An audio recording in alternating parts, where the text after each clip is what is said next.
Hi, Miss. 자, 계속해서 시그마 계산해 볼게요. 자, 지금 요건 시그마의 성질을 조금 활용해주면 식이 훨씬 짧아지는데요. 이게 그냥 계산하면 이렇게 나눠주면서 6분의 공식, 2분의 공식, 6분의 공식, 2분의 공식 이렇게 써줘야 된단 말이에요. 그러면 여기서 활용해야 되는 시그마 공식은 뭐냐면 이런 거예요. 이런 거. 헉, 웃기다. 잡을게요, 안 잡을게요? 잡았어요. 모기를 잡았어요. 앞에 두 문제 전에 제가 지금 이상해 보이죠? 모기가 한 마리 있다고 했는데 잡았어요. 잡았어요. 손 닦고 올게요.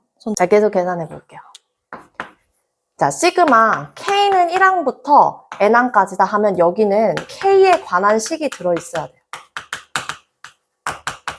그죠?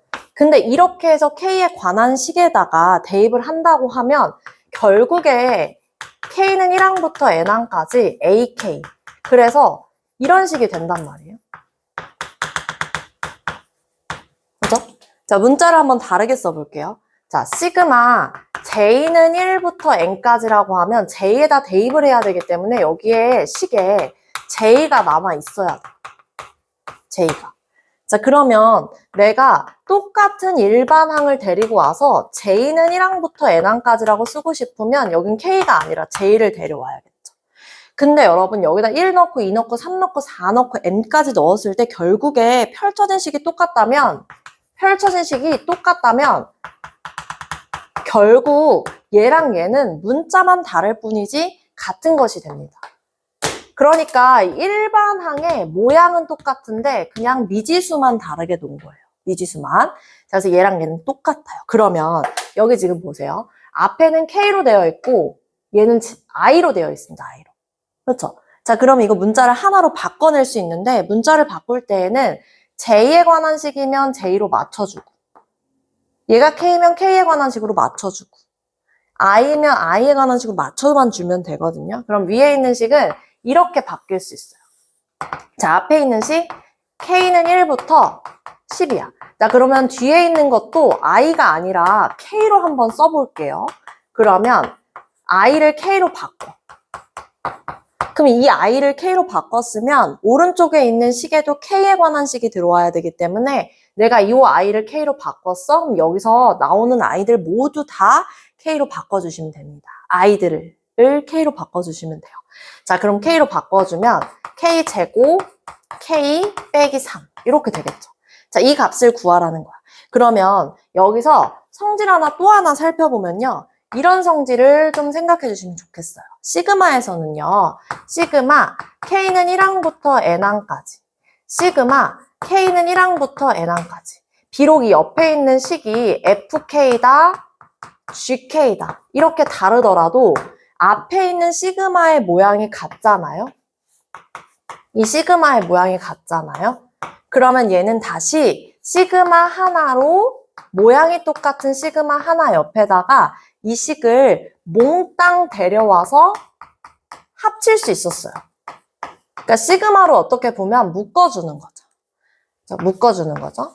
이렇게 묶여있는 건 다시 분배해서 이렇게 풀어낼 수도 있고. 자, 그래서 이 시그마의 모양이 일치하면 식을 합칠 수 있어요. 자, 그러면 만약에 시그마의 모양이 달라. 1항부터 N항까지. 자, 시그마의 모양이 달라. 시그마의 모양이 다르거든요. 근데 여기에 식의 모양은 같아. 식이 오히려 같은 거야. 자, 이렇게 빼래. 그러면 얘는 지금 식이 똑같기 때문에 어차피 여기서부터 1부터 대입하면 여기다 1을 대입하나 여기다 1을 대입하나 같은 값이 나올 거란 말이에요. F1 더하기 F2 더하기 F3 더하기 이렇게. 자, 그럼 이건 1항부터 N항까지의 합이야. 오른쪽은 1항부터 N-1. 그러니까 이거보다 하나 앞에까지만 더한 합이야. 근데 그 항들은 전부 다 같을 거란 말이지. 근데 얘네들을 빼는 거야. 얘를 빼. 요걸 빼. 이렇게 하면 또 절대값 같으니까 이렇게 해서 빼. 그러면 마지막 항만 남겠죠. 그래서 얘는 마지막 항 N항이 남는다. 이걸 계산할 수 있거든요.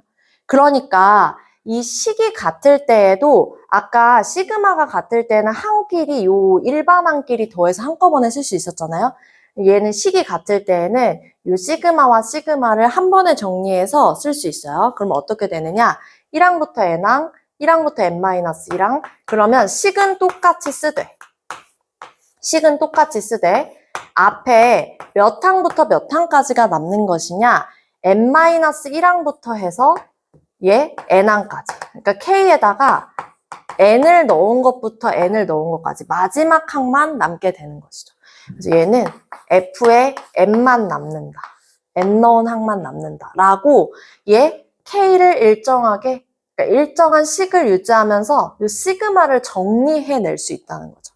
우리가 얘는 성질에서 봤거든요. 자, 이 친구에 대한 어떤 숫자를 예를 들어 넣어보면 1항부터 10항까지 fk. 자, 여기서 1항부터 5항까지 fk. 이렇게 빼래. 그러면 지금 일반항이 똑같잖아요. 이럴 때는 시그마를 합쳐서 간단하게 써낼 수 있습니다. 일반항은 똑같이 유지한 상태에서. 자, 그러면 여기다가 이 시그마는 뭐부터 뭐까지 남았다고 써주면 되느냐? 이건 1항부터 10항까지의 합. 그래서 이렇게 썼겠죠. F의 1, F의 2, F의 3, F의 10까지. 자, 근데 여기서 F에 1 넣고, 2 넣고, 3 넣고 해서 5까지 넣은 것을 빼래. 이걸 빼래. 그러면 어떻게 빠지겠어요? 이렇게 빠지겠죠. 1, 2, 3, 4, 5, 1, 2, 3, 4, 5. 그러면 뭐부터 남겠어요? 6항부터 남겠죠. 남은 건 F6부터 10까지의 합이다. 이렇게 남는다. 그럼 나는 여기다 이렇게 써주면 되죠. K에다가 6부터 10까지 넣은 요 항들. 그러니까 이 시그마와 시그마를 한 번에 정리해서 쓰고 싶으면 요 놈을 정리할 줄 알면 된다. 두 개의 시그마를 정리해서 쓴 시그마가 요 놈이다. 그쵸? 이때 식이 일정하면 시그마를 합치거나 쪼갤 수 있고, 자, 시그마가 일정하면 식을 합치거나 다시 쪼갤 수 있습니다. 자, 그럼 얘를 보세요. 1항부터 10항, 1항부터 10항. 얘는 시그마의 모양이 같아요. 자, 시그마의 모양이 이렇게 같다고 하면 식을 더하거나 쪼갤 수 있습니다. 식을 합쳐서 쓰거나 쪼갤 수 있어요. 자, 그러면 얘는 똑같은 시그마를 데려와서 앞에 있는 요 식과 뒤에 있는 요 식을 더해줍니다. 이렇게. 그죠? 더해주면 얘는 이렇게 되겠죠. 2k 제곱 마이너스 k 3 마이너스 3 없어져. 이렇게. 그러면 우리는 요 두 개의 식 계산할 것을 이렇게 압축해서 얘한테서만 공식을 써주면 된다는 거예요. 자, 그럼 자, 얘한테 시그마 나눠줘. 2 곱하기 시그마의 k는 1항부터 10항까지 k 제곱 빼기 시그마 k는 1항부터 10항까지 k. 이렇게 돼요. 자, 그럼 얘한테 6분의 공식을 씁니다. 10 곱하기 하나 더하고 2를 더한 21. 이렇게. 그럼 얘한테는요? 2분의. 이렇게 되겠죠. 여러분, 이거 계산해야 되거든요. 계산할 때 보세요. 여기 지금 똑같은 거 들어가요. 10, 11, 10, 11. 자, 얘 건드리지 말고 나머지에서 한번 약분을 해보세요. 나머지에서 한번 약분을 해보세요. 그럼 왜 7만 남죠? 자, 그러면 왜 10, 11이라는 애 있잖아요. 얘. 10, 11을 묶어주시는 거예요. 공통인수로. 그럼 여기선 7만 남거든요. 그럼 여기서는요? 2분의 1만 남겠죠. 얘네들을 가지고서 계산하면 10 곱하기 11에다가 2분의 14 빼기 2분의 1이니까 2분의 13이다 하면 이 상태에서 약분. 그러면 55 곱하기 13 했을 때 55 곱하기 13 하면 5, 3, 15, 16, 5, 5 하면 5, 1, 8, 815다. 이렇게 묶어서 계산도 할 수 있으면 좋겠습니다. 왜냐? 얘 계산 따로, 얘 계산 따로 하는 것보다 공통인수는 좀 묶어서 처리해주면 이제 나중에 더 식이 커졌을 때, 그리고 혹시나 이 숫자 자리에 미지수 문자가 들어오게 되면 문자에 관한 식도 정리를 좀 잘 할 수 있을 것 같아요.